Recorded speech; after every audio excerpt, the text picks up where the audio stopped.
Welcome to the Heart Rate Variability Podcast. Each week we talk about heart rate variability and how it can be used to improve your overall health and wellness.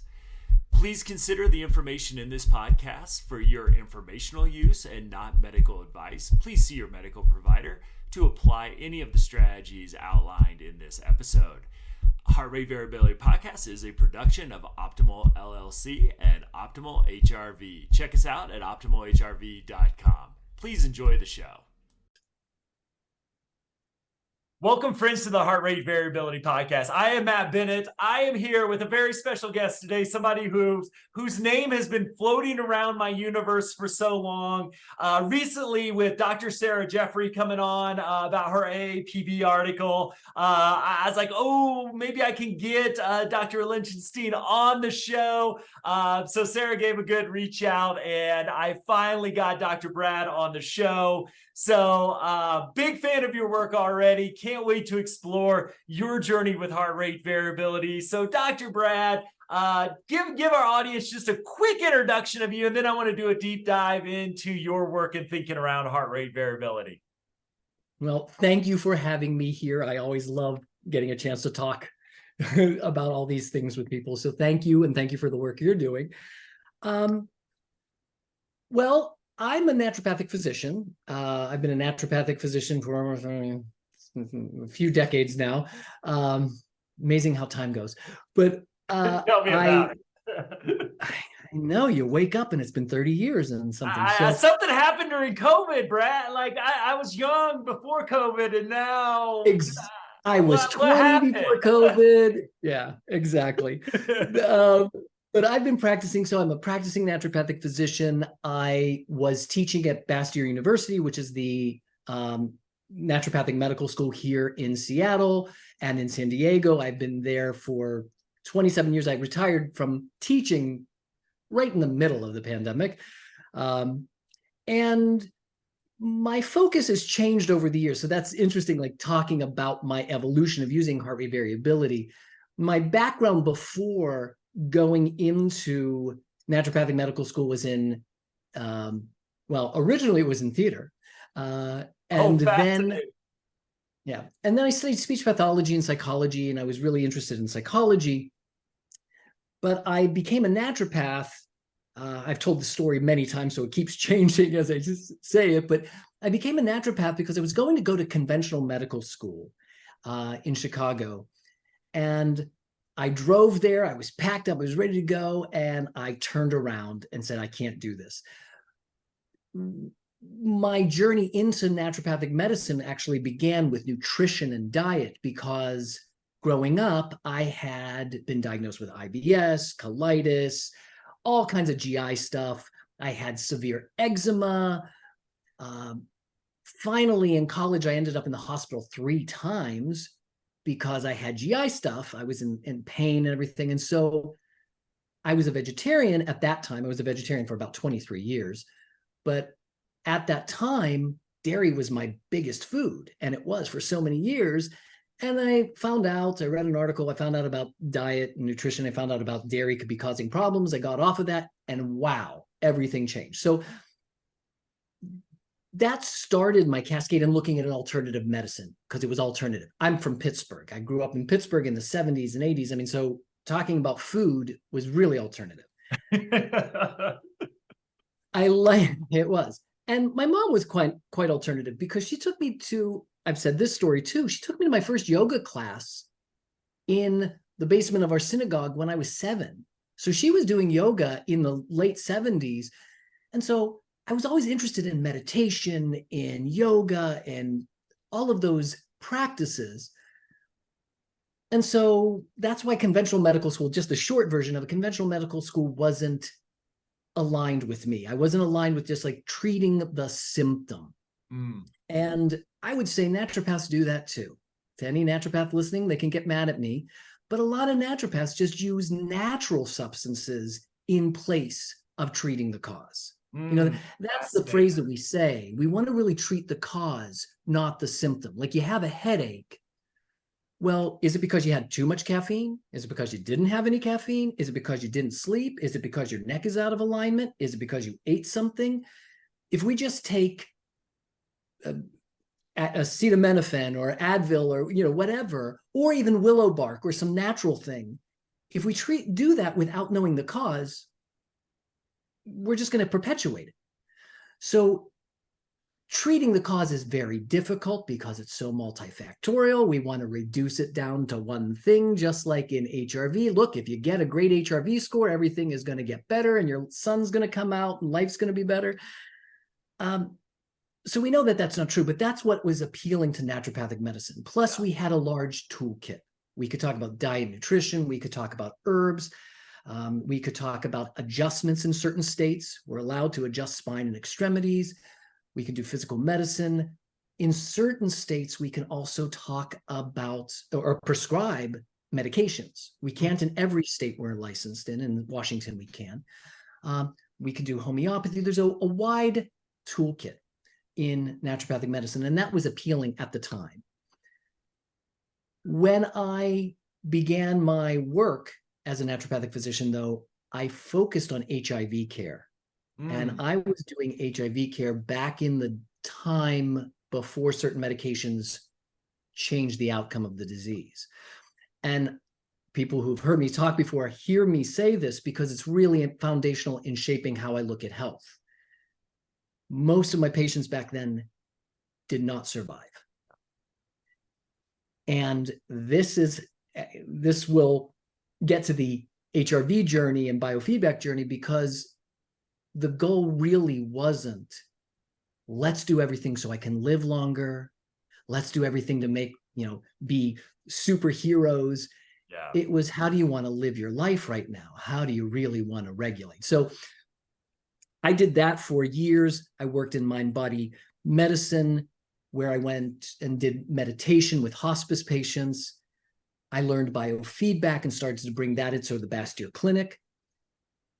And so I was also a yoga instructor, and I was teaching a yoga class at Bastyr, a yoga therapy class. I was teaching several classes, and one of them was dedicated to breath. Here's the link now. So I was studying all types of breath work, from Reichian breath work to Bateko before it was really big, all the different yoga breath works, holotropic breath work. This was before Wim Hof. And so I was just fascinated. I was learning about them, and the research and science behind them were really small. It was really poor. There wasn't that much. I mean, and if you looked at some of the people that I may have mentioned, when they talked about their breath work, their claims were inaccurate. Oh, we're hyperoxygenating that. Well, no, you weren't. So eventually it was like in the 90s, late 90s, 2000s, I got certified in biofeedback. And that was so cool, because to me, I wanted to demonstrate to people what was happening in their physiology when they had different thoughts, when they had different breath techniques, when they did different things. And so that was what really started it. And right when I joined the Biofeedback Association, AAPB, Association of Applied Psychophysiology and Biofeedback, heart rate variability was gaining more press. People were studying it more. And I thought it was fascinating because I was doing all these breathwork techniques in the dark, basically. Yeah. And then I could see what was actually happening in the body. And it was fascinating to see. And so I did a lot of personal research on myself and on patients and other people and my students, and let's see what happens when you do this. And then let's look at that. So HRV to me was just another tool of looking at how we're orienting. That's what I talk to people, how are you orienting? How are you showing up in life? And then I started teaching biofeedback to the medical students, the psychology students, and would use it with patients. So that's kind of the broad strokes in a long-winded way of how I was introduced to heart rate variability. Amazing. It's so I think it's fat, and I want to throw this out here, just get your impression, because first of all, I got to thank you for your work in HIV, because I started my work in HIV working with providers probably around 2003, 2004. as we transition from terminal to chronic disease, and just Yeah. as part of that work, really dove into the history and realized how incredible, I knew this in a general way, being aware of what's going on in society, but just, have such an appreciation for those that live through the epidemic, and how powerful that work must have been, and heartbreaking at times and rewarding, and just thank you for that. And my impression is, like, you got this early exposure to yoga. You're working with all these different, I would say traditional breath work, probably on the, and being from Colorado, I use this word in a very positive way, but a little bit more on the hippie side of things. And then you start to bring in the biofeedback. And I wonder, sort of, as you were working with these different models, what did kind of the data that you were getting, how did that inform your work and your thinking, I guess, kind of early on in that journey? That's really a useful question for me to ask myself, and I think for all practitioners to ask themselves. I really do. See, because to address that question, let me step out for a second. Having been in naturopathic medicine, we'll just say that. When I was teaching about naturopathic medicine or nutrition, diet, and HIV care, I traveled around the country doing this for different organizations. Many times the medical doctors, the conventional MDs would say, well, where are you getting your research? And I was like, your journals. I'm getting it from you. It wasn't the naturopaths who were doing it, but I also had clinical experience with it. But what I wanted to say to this about the data, it's interesting. Having watched this evolution in my field and in functional medicine, the big word everybody's talking about now, functional medicine, in nutrition, watching everything on, well, I'm not on social media. I was about to say seeing things on social media, all the people saying, these are the biohacks, which personally, I have a hard time with that phrase. But talking about this, like, this is the diet now you should do. Everybody should be keto. Everybody should do intermittent fasting. I know I'm going to get a lot of flack for this. Everybody should do this. And they're going to look at the data. Well, when I went to school, everybody was supposed to eat small, frequent meals. That's what we were supposed to do. What about all the data about everybody should be a vegan? I mean, the should is the problem for me. And going back to the data, we've got this data. What happened to all the studies that we used back then? Are we going to say that all the patients that I worked with, or Dr. Bastyr, the founder, for whom the school's named, they didn't get better because they were based on the research at the time that didn't say do cold plunges? It didn't. Although naturopaths, by the way, do a lot of hydrotherapy, hot and cold, and all of those things. Love it. So to me, watching the evolution of, like, saying, oh, now everybody should take GABA and theanine. No, now you should take phosphatidylserine. It's like, I think it's disrespectful to the main principle of naturopathic medicine and Ayurvedic medicine and all these traditional medicines of understanding the person in the context of their own life. Yeah. And I know we want, like, this is what we should do, and we want to apply it broadly to everybody. So that's part of my soapbox. But then going back, the thing that biofeedback did was, it wasn't necessarily based on studies. I could see biometric data on somebody when they did things. Yes. And that also helped me find that, like, wow, this is the technique, this is the meditation we should use, or this is the breath work we should do. Well, it's not having the impact we think it is. There's the debate about Buteyko method. Does it really change? The whole thing about if you hold the breath, the CO2 levels change. Well, that only lasts for a point, because, by the way, the body is complicated. Our kidneys kick in. There's all these other mechanisms and compensatory things. So the rationale we say might be helping people might not actually be the true mechanism. So I'm saying that to, like, keep a skeptical and open, curious mind. So connected to what your question was, coming back to that, it's like people would say to me, my heart's racing. And I was like, look at your heart. Oh, it's not racing. Oh, wow. That's interesting. I see what's happening in my data. Unless, of course, your sensor's not working, which that happens too. Or I love when people would say to me, I'm not stressed, and their shoulders are up by their ears, and the EMG tension is like off the chart. And like, Yeah. so I liked that. Biofeedback was a bridge to help look at some of these techniques that I was using, or approaches. I don't like even calling them approaches, but these modalities, and seeing how they directly impacted the individual. So I loved that. I mean, despite what I've said to people, like I do try to get people off of their wearables, but despite that, I'm a tech geek. I love the technology and I love all of these things. It's fascinating. It's just how we use them. So biofeedback, heart rate variability, all of this was really helpful as a tool to create more awareness. That's the bottom line for me. It's just about creating awareness and see if we can link it up for ourselves about like, well, what is happening for me? How am I showing up in this moment? Yeah. I answered that question.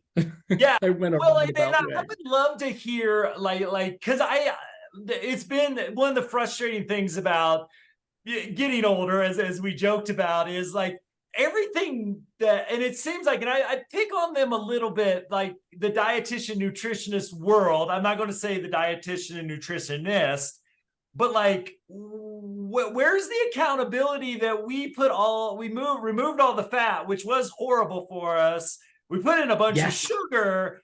Now fat is good. Sugar is cocaine. Like what? To me, it just like I don't know even who to be pissed off at. But if I follow your advice, it could kill me. Like, and that doesn't seem to be what medicine should I love be. that. I really like how you said that. That resonates with me because you're saying, I don't know who to be pissed off at. Yeah. And that really rings true for me. And then where do I put my faith? But the thing, when we talk about like the causes, I said treat the cause. There is not one cause. It's socioeconomic inequality. It is, hey, try to eat organic food and drink pure water and breathe fresh air. Good luck in the world. Yeah. You can have all the filters in the world. I mean, I do still work with people with cancer and end-stage disease. And many of them will say, hey, I did this, just like you're saying. I did this diet, this, and I followed this. And how could I get this? It's like, because you're breathing. It's like that. And that's the other thing about breath work with people. It's like, we're not, as a culture, addressing air pollution. But that's another topic we can go to. Yeah. But so the main thing, I think, is one of the causes, it's a paradigm shift. We need to have space and time to really sit with ourselves and know what we're experiencing. And I will tell you, my hospice work, that's an easy and cheap card to play. Hospice work, okay. You can play it with me. You can play that all day, my friend, because I appreciate that work as well. Well, yes, but it's like I'm saying that because we're gonna die. Yeah. And for what reason do we have a problem with that? I'm not saying let's all go out and do something about it, but it's like, how do we become comfortable with whatever is uncomfortable? And I don't care if it's your own pain in your body, if it's your life ending, or if it's what's going on in the world. We don't know how to tolerate the distress, which I think dysregulates not just our vagus, our entire nervous system. We don't know how to tolerate. So what do? We distract ourselves, or we take the other heroic, very mobilized and sympathetic dominant approach and say, I'm going to control my food. I'm going to control my breath. And that's the data about why I don't use biofeedback and heart rate variability with so many people. They're so mobilized, using that word, sympathetically dominant, about controlling their breath. I was like, stop it. Look at your data. Yeah, and that's one of the things, like, I'd love to get your perception on, is like, one of the things, and for long time listeners, we haven't done one of these episodes in a while, but there was these N of One series where Matt's going to try something new. And what I love, for example, I did Sober October. Now, I'm not a huge drinker, but I love my double IPAs, which a few of those, and the older I got, the less pleasant the next morning was. So I'm not getting the sober November, Matt, right? I'm not talking the sober November, Matt. Okay. But, you know, and yet I'm tracking my HRV and I'm seeing, oh, wait a minute, like, cut this out. And I'm not, and I no way do I advocate for everybody to just give up drinking. Hey, if it brings joy into your life, great. When I was younger, it probably wouldn't have impacted it nearly as much, but like, you know, seeing that impact, doing resonance frequency breathing and seeing the, like for my morning readings, that baseline, you know, gradually go up. And I wonder kind of as you kind of shift with this, like, because it sounds like we share that passion or interest for the N of One, whether it's ourselves, likely. I'm sure you've experimented a lot over the years as well. Or like what works for this person, because I would imagine in your work as well, especially in my work with trauma, what works for one person is not, it could actually do harm to another person. And it's that N of One Exactly. Yeah. that I've really got a passion for heart rate variability, because we got some immediate as well as longer term feedback on, is this working for Brad? Is this working for Matt? And if it's not, how can I adjust? And I'd just love to get your No, I think reaction to that. Yes, that is the one thing I love about some biometrics. And yes, I have. There was a 6-month period. I wore 3 wearables at night. I measured my heart rate variability in the morning on 4 different devices. Okay, now people are going, okay, this guy, no wonder he's saying don't do this. But I did it because I was wanting to see how, like, I won't name the brands and the companies, you know, but I wanted to see what like the nighttime readings were. And I knew that they were different. Some were 5 minutes throughout the night. Some were the last, you know. Yeah. And again, how can none of these wearables can tell you about your sleep unless they're measuring your EEG. So Right. it's an estimation, but everybody doesn't know.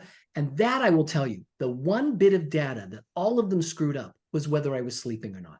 Yeah. Because I would be laying in bed and I'd be sitting there going, okay, I'm awake. I'm just going to rest here. Now, I've been practicing meditation for decades. I sit there and I go, I am going to appreciate that I've got a safe bed and I can rest.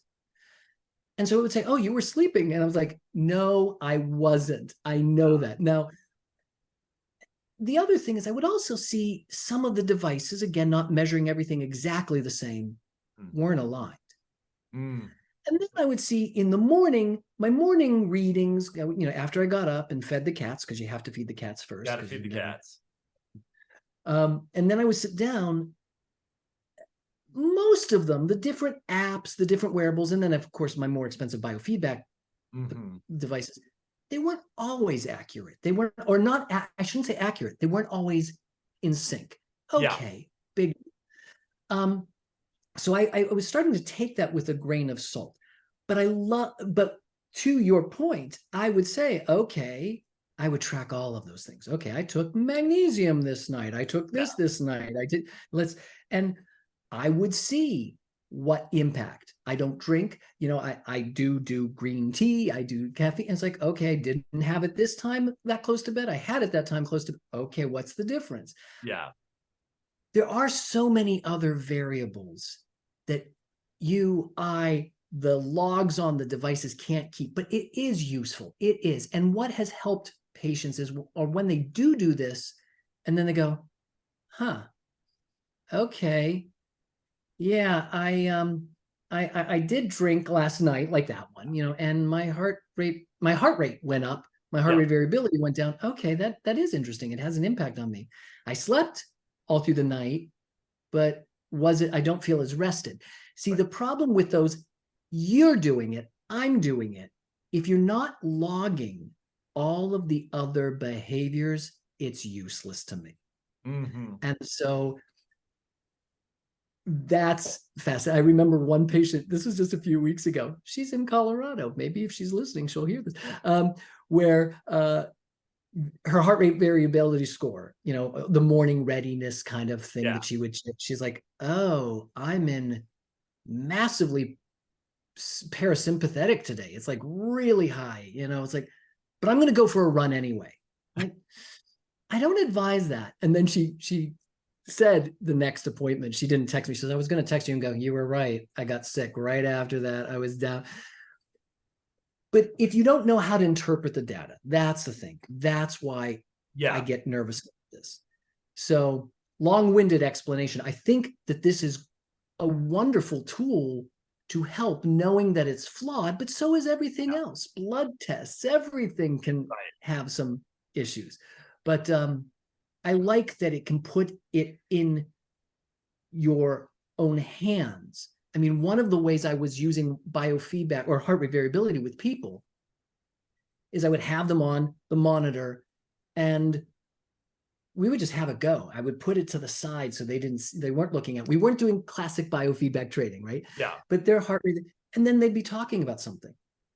And then we would show what happens when they would talk about something and what happened to the breath, of course, because the breath is going to change the heart rate.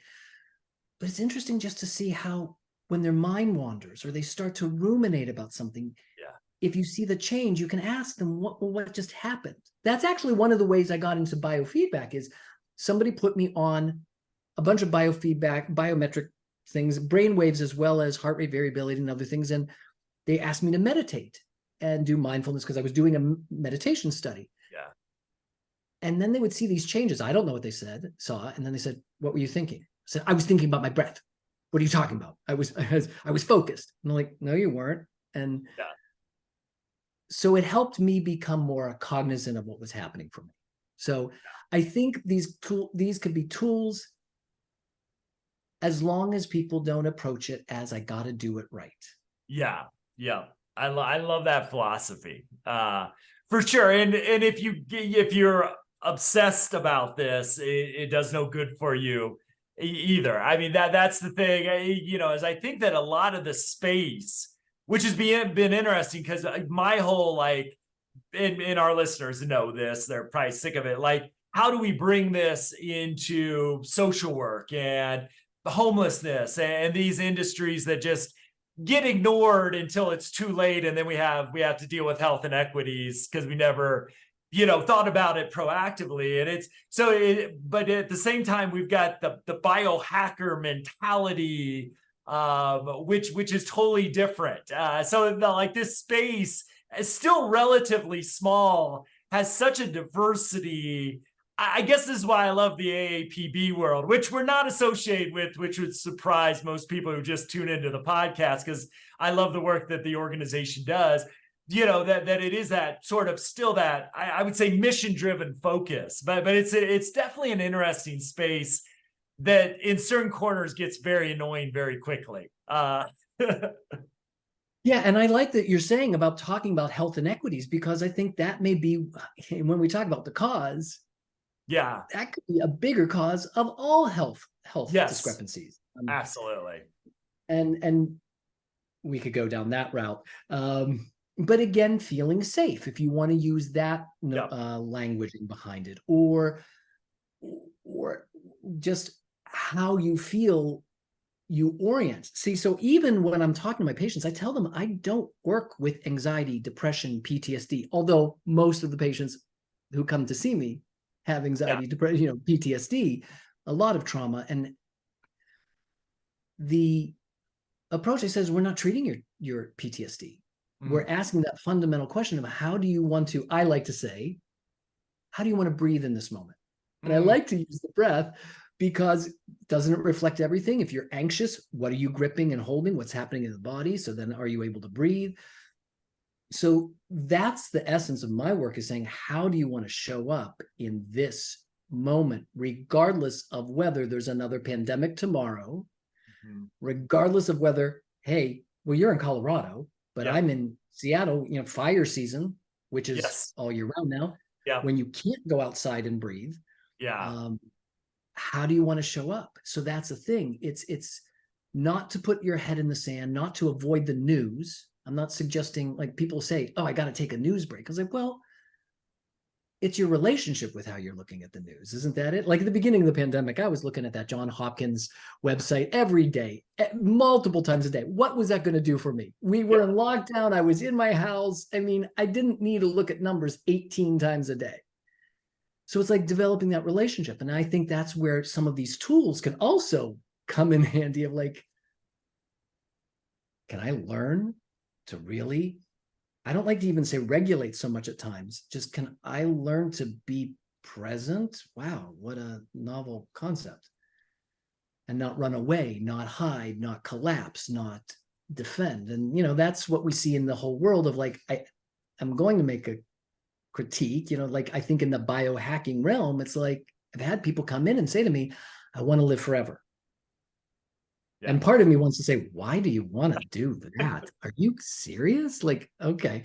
You know, I want to be superhuman. And I was like, I want to be human. Yeah. Yeah. So how is your like thinking, you know, as you drop off doing 16 different metrics and measurements, as you've kind of moved away from that, how I wonder the biofeedback, how does that still figure into, are you still doing biofeedback practice? How's that evolved over time? Maybe when did you start doing biofeedback, and how's that evolved in your thinking and your practice over time? When did I start that? That's a great question. It was before I moved to Boston, 2000, 2099, 2000, around then is when I started doing biofeedback. And it has evolved. Like when I was supervising at the Bastyr Center for Natural Health, the clinic here, we would see people, certain diagnosed, oh, have hypertension. Let's do heart rate variant. Let's do this protocol, you know, and I'm not besmirching and criticizing those protocols. Are very useful. And I think they're really useful. It's just changed for me. I'm all virtual now. So people see me virtually, and I will work with people multiple ways. Some of them buy heart rate monitors. Some people use apps and they connect to their phone and we see it. Whereas before we would be talking about the diagnosis, hypertension, migraines, do a protocol and see if it had an outcome. I mean, really, it's not treating the migraine, right? It's having a cascade effect on the nervous system, which then, so the way I do it now, and I still use it, is to help people become clear when they're not clear about what is happening. I mean, the easiest one I'm not doing remotely. The one I don't do remotely is EMG biofeedback. Mm-hmm. But guess what? I'm the biofeedback device. I'm asking people, what's your ergonomics? How are you sitting? When you talked, I interrupt people all the time and say, when you just said that, did you see your shoulders tense? Did you see that? It's that somatic awareness. Mm-hmm. And then I talk about the breath. We talk about how posture, I mean, we could do all the breath pacing all day long, but and this could be my naturopathic bent. But if you're crossing your legs, if you're sitting in this weird position, what's the point? You're still creating that stress. So I'm doing biofeedback, some with mirrors, with just looking at people, but then people do get devices and I have them track certain things. We do some of that heart rate variability for some people. Mm-hmm. But again, the intention is really to create awareness of how am I showing up in this moment? Yeah. And it's fascinating when somebody could do like breath pacing. We could look at it as, well, it's the 4-6, 5-5, 5-7, whatever ratio you pick. We can look at it as getting it right. Or we can say, that's just a guide. Are you able to follow it with ease? And my experience, and I'd love to hear other people's responses to this, is they're practicing 5-7, 5-7. They're doing it. They're perfect. If you look at their respiration belt, you look at their heart rate variability, but then when they let go of doing it right, I see HRV max min increase. That's awesome. I mean, and that's just am I getting the data that I'm looking for? Maybe. But they also have a somatic experience of, wow, just like anybody who's an athlete, a musician. You're learning the notes, you're learning the notes, you're learning the routine, you're learning the routine. And at some point you go, let it go. Yeah. Yeah. That's how I'm using biofeedback. So I'm not working on the diagnosis so much, but really, how are you showing up? And then we even talk about practice with motivational. We talk about practice. It's like, you didn't practice. People go, oh, I didn't practice today. And it's like, great. What happened? Yeah. It's this, I don't want the practice to be punitive, because that's an example of how people are orienting the world. Yes. And so all of it is useful information to help work with people live more presently, in the present and at peace. I love it. So I would love, I always love to ask this question. I want to make sure we have some room to explore it, because I can't wait to hear your thinking. Is, we've seen, and I'll be honest, as someone who's been hyper aware of this arena for 5 or 6 years. So I'm not saying that I have the long perspective that you have had in your career working with biofeedback. It seems to be evolving. It seems to be at a point where the wearables are, again, and I totally agree that, that varies. You put it on your ear, you put it on your chest. I think we need to talk about this more. Like, what is it? Is it more just consistency we're looking for? All these questions getting brought up, but you've sort of seen the field evolve over time and been part of that evolution. Where do you see, I guess, let me ask it twofold. Where do you see maybe your practice going as it's evolving?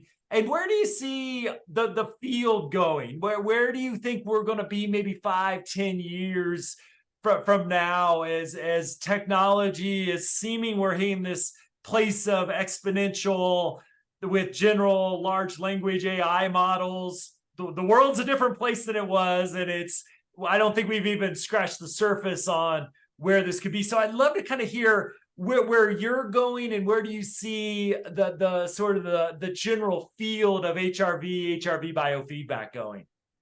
Well, that is interesting, because when you think about it, I started doing biofeedback before the smartphone, or before the iPhone, we should say, before the apps.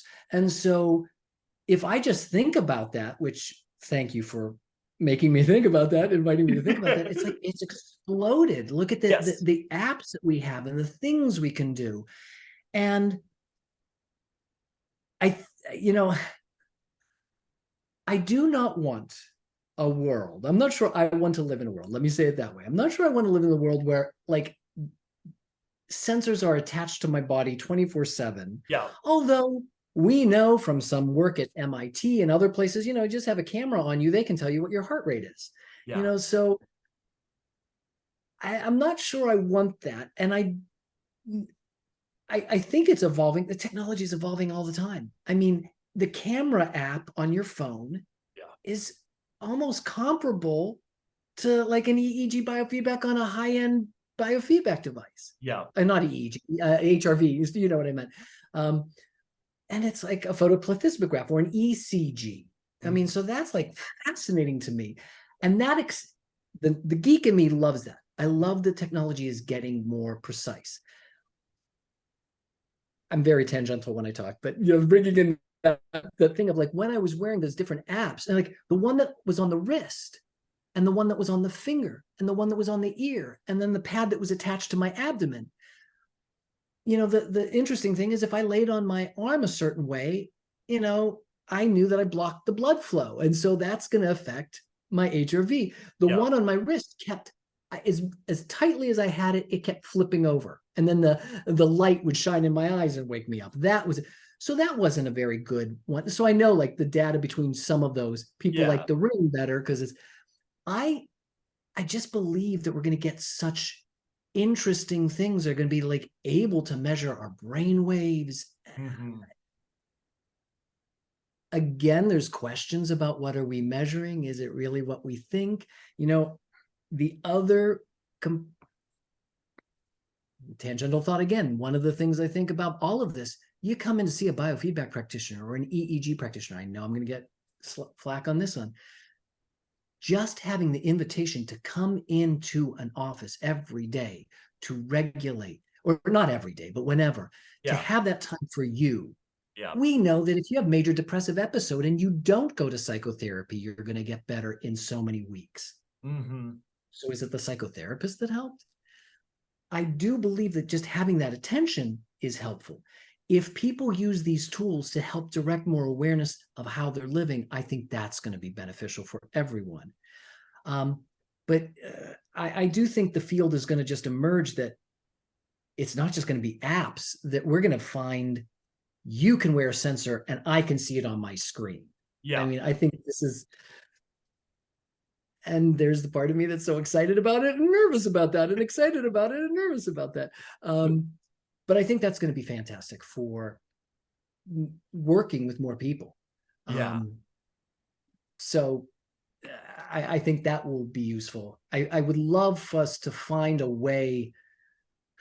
I wish there was a way to track blood pressure continuously without a cuff, because so many people are worried about their blood pressure, and so many people, when they're not measuring it, don't have hypertension, but when they're measuring it, they do.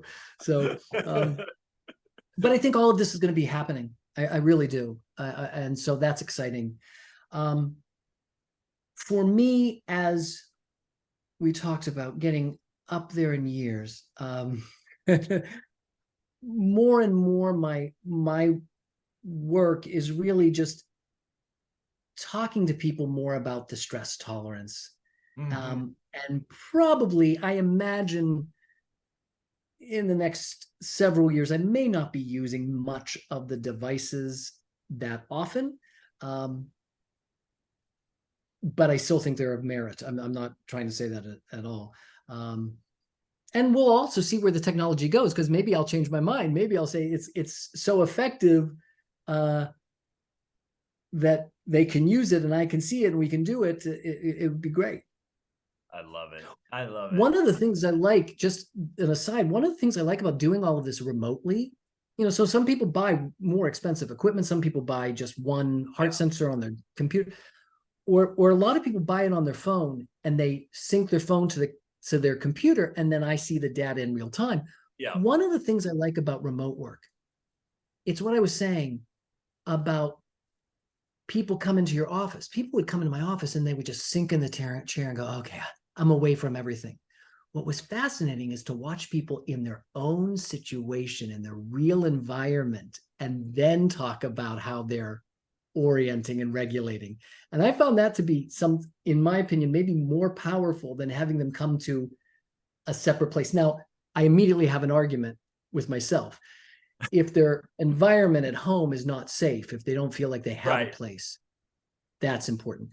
But for many of the people, it's really great. We're doing a session, they're doing some breathing, and then they hear, Daddy, Daddy, Daddy, Daddy, come here, Daddy, Daddy. And then I watch everything change. It's not just like, I'll be with you in a moment. It's like, okay. It's like, now we know what we want to practice. Yeah, exactly. I love it. I did a little in-home therapy earlier on in my career, and it was just a totally different, I mean, it was a whole different practice. Like I can't even compare it to someone coming in to my environment, going into theirs, where I had a lot less control.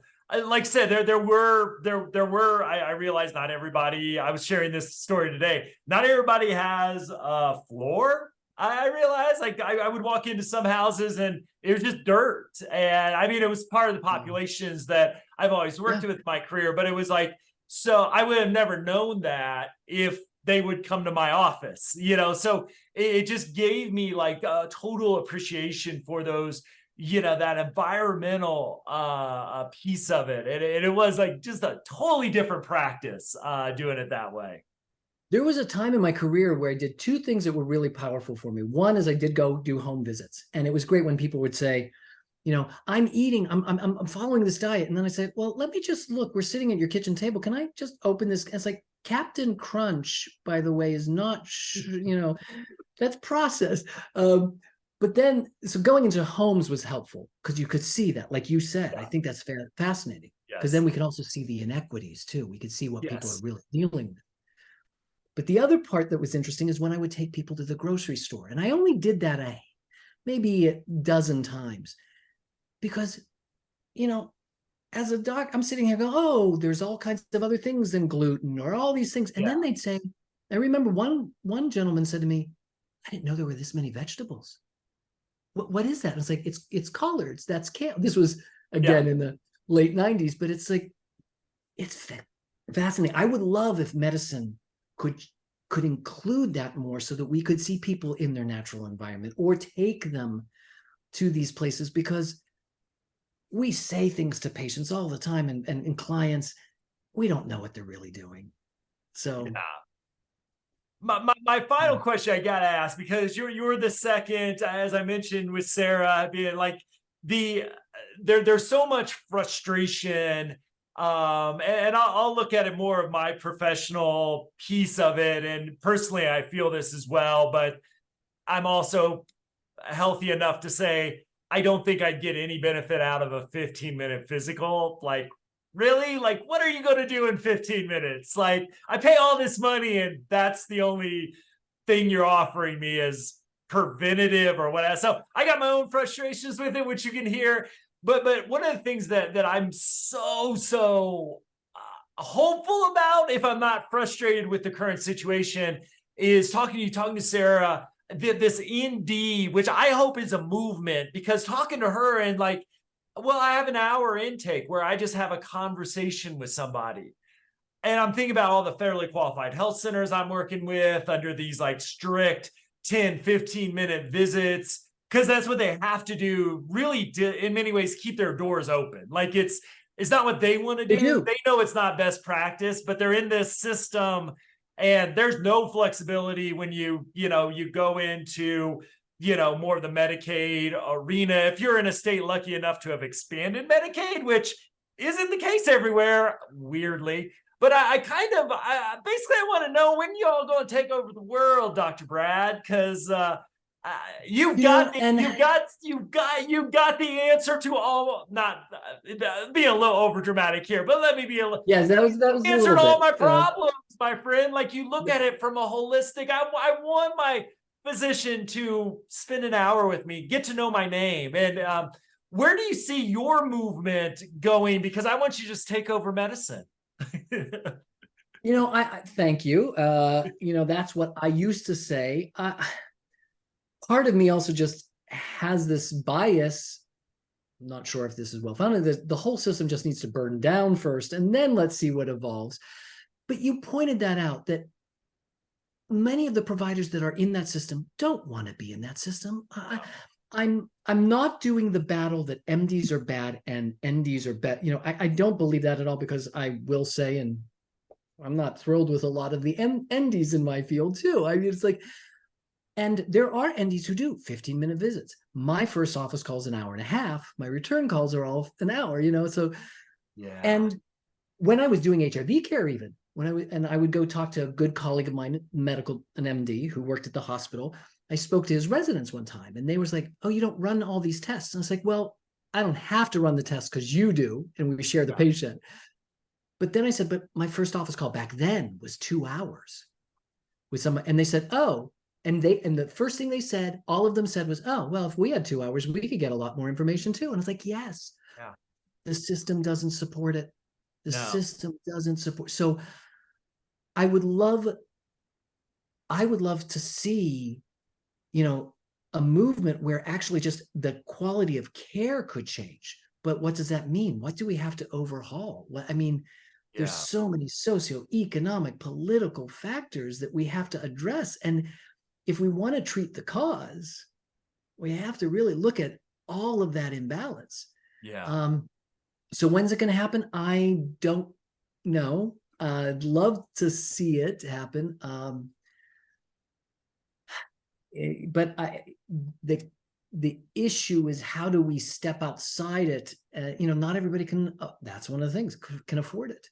Right. Exactly. A lot of the providers, functional med docs or naturopaths or osteopaths, they're not covered. Or if they are, then there's a confine for the provider that they have to work in a certain way in the system. Yeah. So if we all want to regulate our heart rate variability, we need to overhaul the healthcare system. Yes. Yeah. So Well, I'm I'll be with you. behind you. And I take pride, and I hope, you know, that the Ryan White services that came out around the HIV were, I think, a really good patient-centered medical model. You got a case manager, you've got more time, maybe not hour and a half, 2 hours, but some of that was brought in, I think, to the Affordable Care Act and the Medicaid expansion, and then like I call it managed costs, not managed care. And I'm sure I'm not the one that invented that. You know, it just kind of eats away at it, but it also is not working. And I think that's evident. And I'm seeing some states like California is using Medicaid dollars for housing and case management. So it's kind of coming back, hopefully, to that in a way that we can get enough data where showing that this works, and it gives a good return on investment. I think that's what the Ryan White HIV services have shown, especially when we get these viral suppressions. And we're getting way on a tangent here. You know, the rates of viral suppressions I was just in Iowa, they're getting like 98% viral suppression, which for those that don't know is like the gold standard of outcomes in labs. Again, data, but really you can put that on t-shirts, and I'll support that. So, you know, it's just interesting. And I love talking to folks like you who are figuring out how to provide great services in what I just think is a broken system when we look at it from kind of that meta level. You know, and I love that idea. And we tried that at our clinic for a while, you know, like the case management model. A lot of systems, a lot of HMOs, I know people are attempting it, and that's the problem. You know, it's not necessarily great, but having a case manager who then is the conduit between everyone and knows all the players, and everyone can come together and do case discussion. But again, this takes time. Yeah. And the system, but I love that model. I think that's fantastic.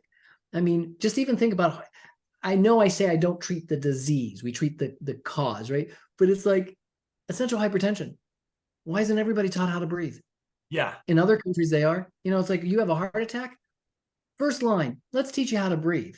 Yeah. What an amazing concept. Low cost, you know, but oh, no, you know, let's do some other things. So yeah, absolutely. I think we're on the same page. Yeah, exactly. I know. I'm sure we could talk about a million different things, but I want to respect your time. I want to thank you for your work. You're just one of those, like, I feel so fortunate to bring the voices of you know, the pioneers, and to get to your background of our shared work in HIV and other shared passions. Just, I want to thank you for that. Like I said, waiting for you all to take over healthcare. I will be whatever advocacy you need to be. I'm trying to find an ND that I could get covered under insurance here, and not having a ton of luck.